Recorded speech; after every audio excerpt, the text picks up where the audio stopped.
that date. Paul, you get your computer working? Yeah, I was in a full screen and I couldn't find the share screen. Okay. Okay, so tonight's tip is something that plagues a few of us now and again, and it's front couplers for equipment that basically you don't use. For example, here I've got a Doodlebug front coupler. And if you'll notice, I managed to mount a Sargent coupler, which is more to scale, although it sticks out a little bit too much for my liking.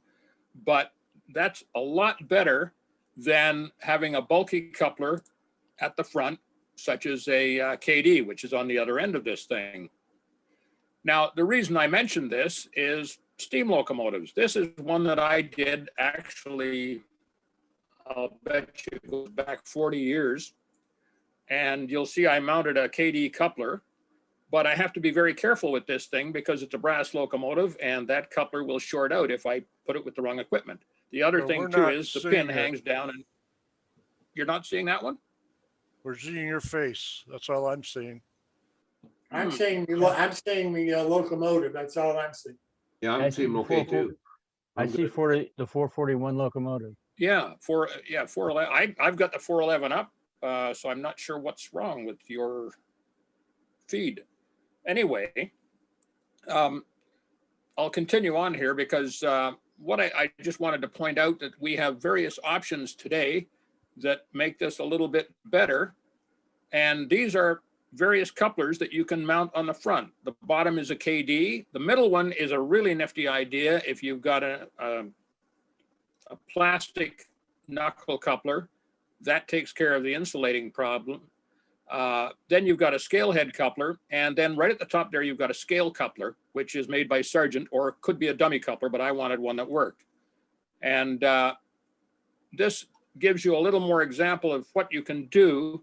The one on the left is a number 5 KD. The one on the right is a scale head coupler, and you can see the difference. So if you're looking for something to enhance your look and you don't actually need to use the coupler, think about putting on a scale head or even a dummy. And that's my tip for the night. Thanks, guys. Hey, Paul, what happens if it's the other direction? But at the same time, if you just spend the Well, that's the other end of the car. I mean, you put on a regular coupler. This is like a coupler that you would never use, say the front of a snowplow, although sometimes you could use that. But you have to make that decision. Like you're not going to put a dummy coupler on the front of a switching locomotive, but you could on a mainline locomotive because you're never going to use that front coupler. No, what I was talking about was I got the old Mantua General, which doesn't have a coupler on the front, and I want to add a coupler to the front. That could be tricky.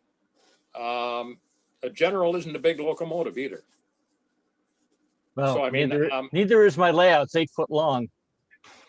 Yeah.